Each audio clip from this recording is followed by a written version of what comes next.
Hi, I'm Cesar Santos. Let's go inside the museum and do a sketch in front of a classical painting.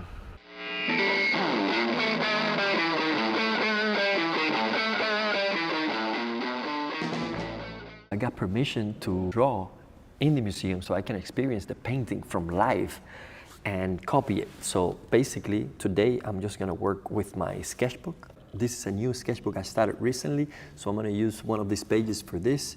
And since I have my sketchbooks done with different tone paper, I've just selected this color because I really think it's gonna be appropriate for this. And if you wanna see some of my sketchbook tips that I have, click here so you can see the vlogs on how I come about and treat and create my sketchbooks. As you know, I'm a fan and love Nitram charcoal, so I'll be using different grades of the Nitram charcoal. And I have sharpened this in advance because I don't want to be sharpening too much here in the museum. I want to show you this new tool. This is a nice holder. It's called the stylus. And what it does is that you can put the charcoal you're going to use, just press it here, and you have a great extension to be able to draw on point.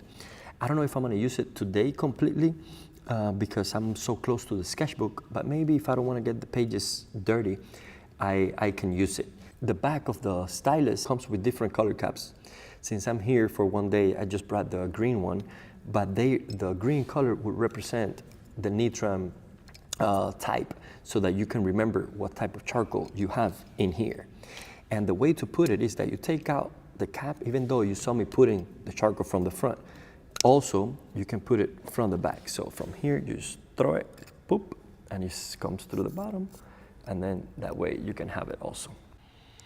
I'm just gonna focus today in the head there, just because I wanna practice that beautiful contrast between the light and the dark, and I wanna see if I can capture it.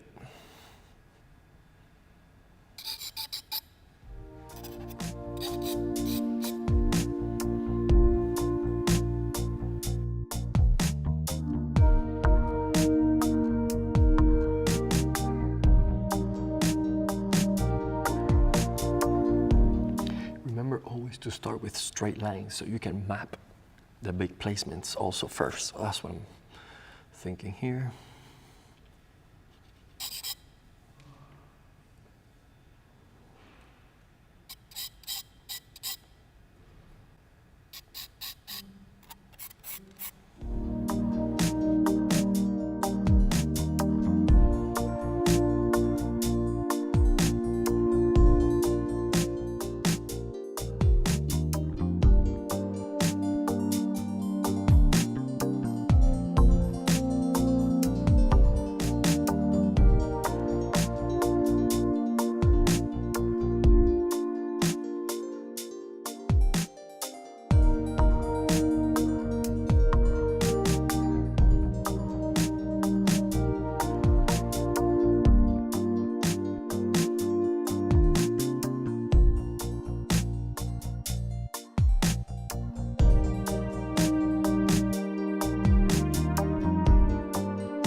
Pretty much I'm mapping the overall structure of the division of light and shadow, the proportion of the head, and now I'm gonna start dividing the face into lights and darks mainly, because I've just been trying to get the whole proportion.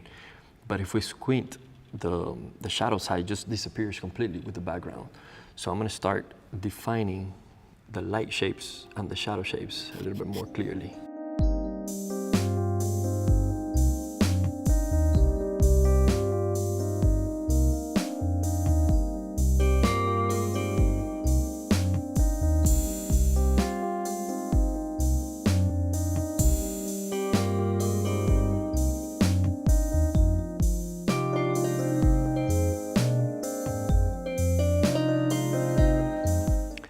I've decided to start with the HB charcoal because it's not the hardest or the softest. is in between, so it's a good balance to begin all these ghosty, sketchy lines.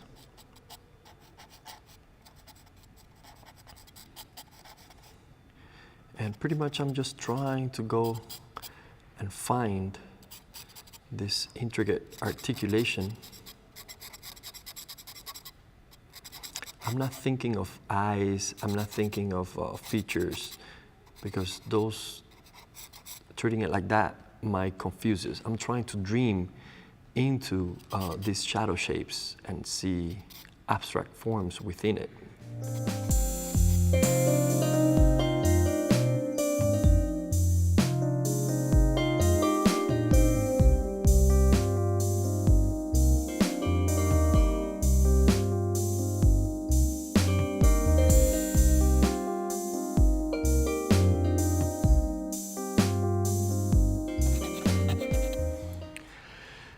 These features require to be very specific, because you can adjust that later, but you don't want to fall into doing too much details in an area and then realizing that they're all in the wrong place.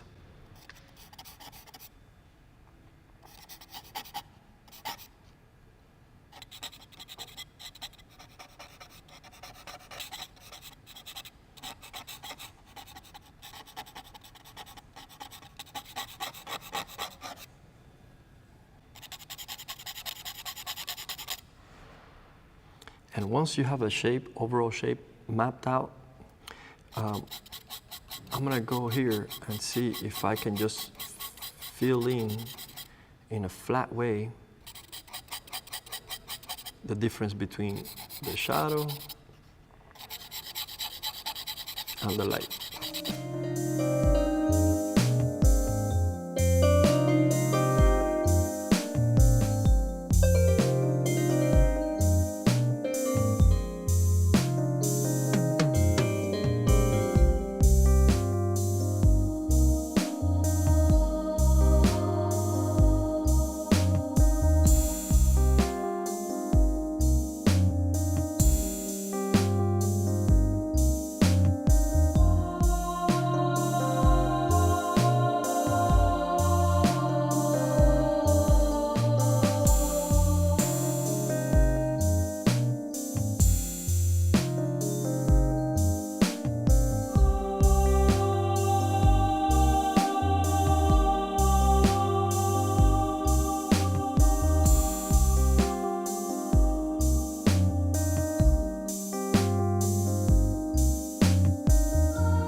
shadows have to be very compressed, very unified.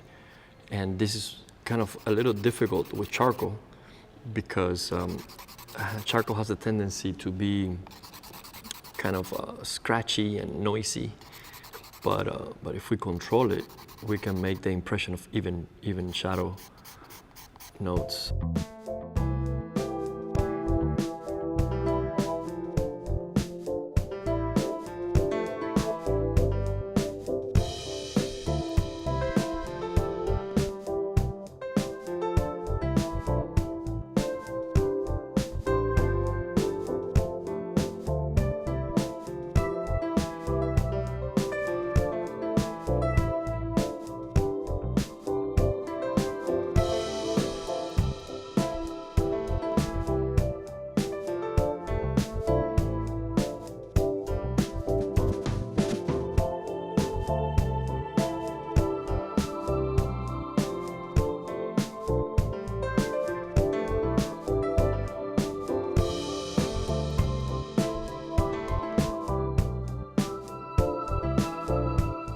I'm just working on the shadow side. I'm not treating the halftones yet because the halftones goes between the lights and the darks. Until I don't have those two clearly stated, there's no reason for me to work on them.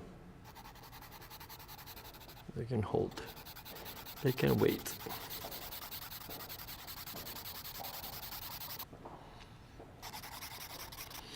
I love that idea of the yin yang almost, that she's half dark and has like half of hers receiving the light.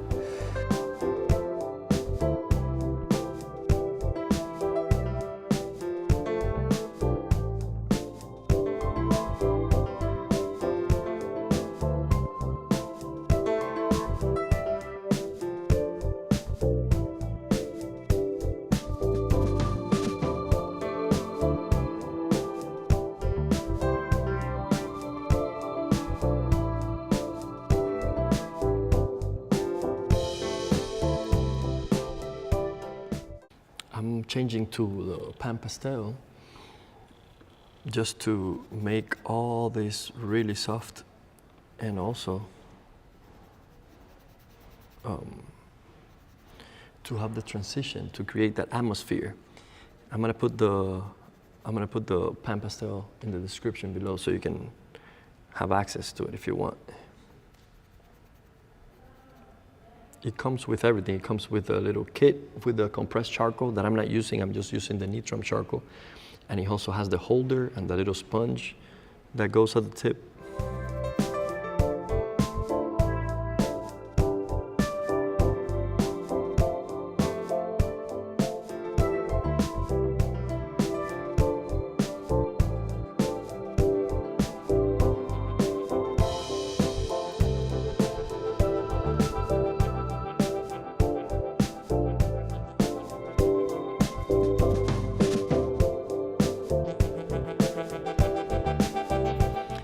During my other vlogs on this exhibition, I did a series of vlogs talking about composition, flesh, and drapery, and I decided to have this time to do the sketch. But I wanted to also say that even though I take these things mechanically and I'm talking about them in a very matter-of-fact type of way, of course I'm trying to do that as a magician wants to explain the tricks so that the other magicians learn how to use them. As artists, we need to control these elements, but it doesn't mean that we are not sensitive to the story or the emotions and feelings evoked by the painting through this medium. So, you know, keep in mind that I'm doing this on purpose because there's plenty of information out there about the stories and the history of the art. So I'm trying to just make it more visual for painters and for people that are interested in knowing what it took to compose and create these paintings.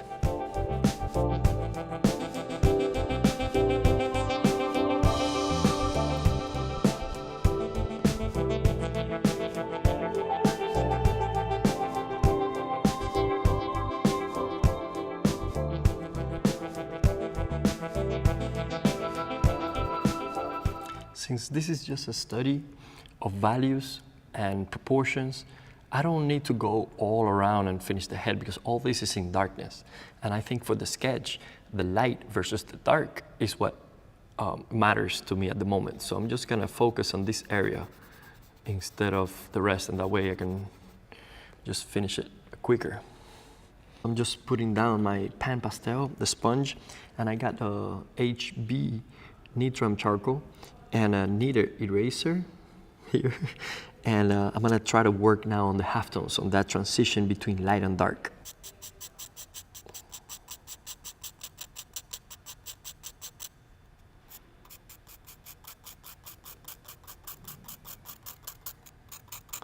And sometimes these lines, this tone comes out very uneven,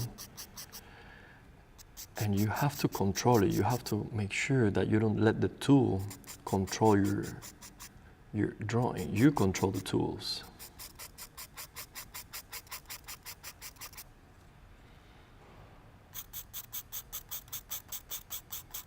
And if we make a mistake, we have to kind of fix it. We cannot make them into birds.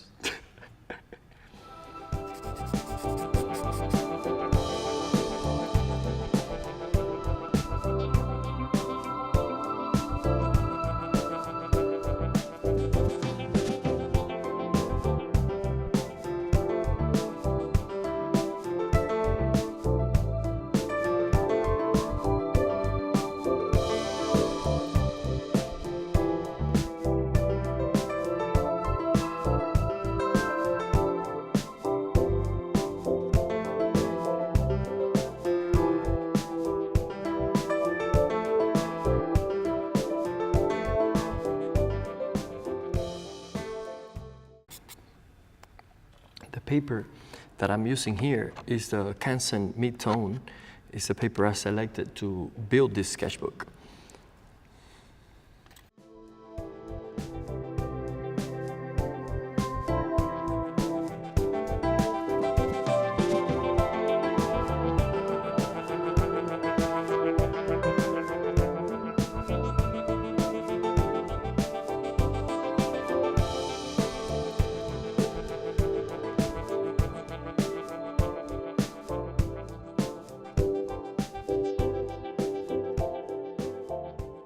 The knitter eraser is a great drawing tool to take away some of those.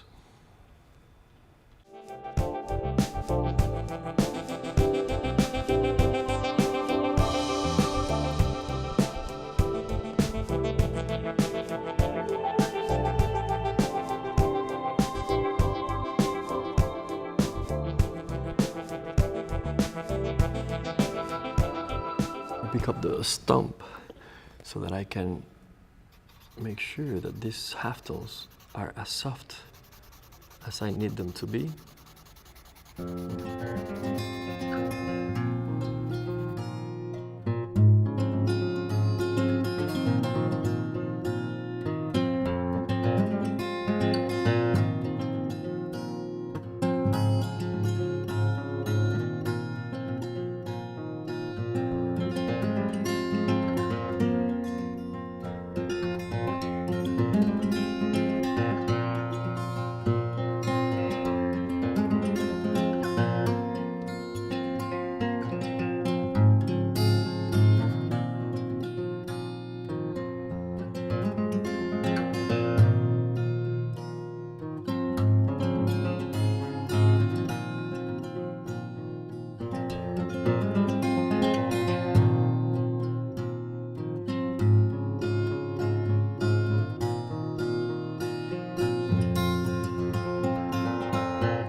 if you want me to explain exactly what I'm doing as I draw, I have a whole figure instructional video that shows me drawing the figure and painting the figure and explaining it in detail. It's almost 20 hours of instruction there. So in the description below, I'll put the link to that instructional video in case you want to learn exactly what I'm thinking as I do it.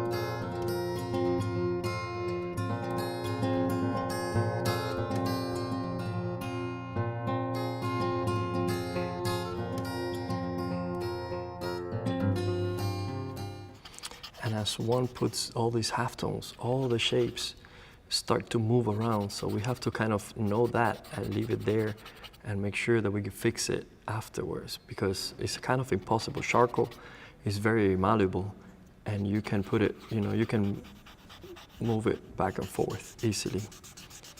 And sometimes we just lose what we created when we start doing these halftones.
I have accomplished a little bit of what I was looking for, which is to create that balance between the light and the dark, to create the subtle halftone transition towards a quick light.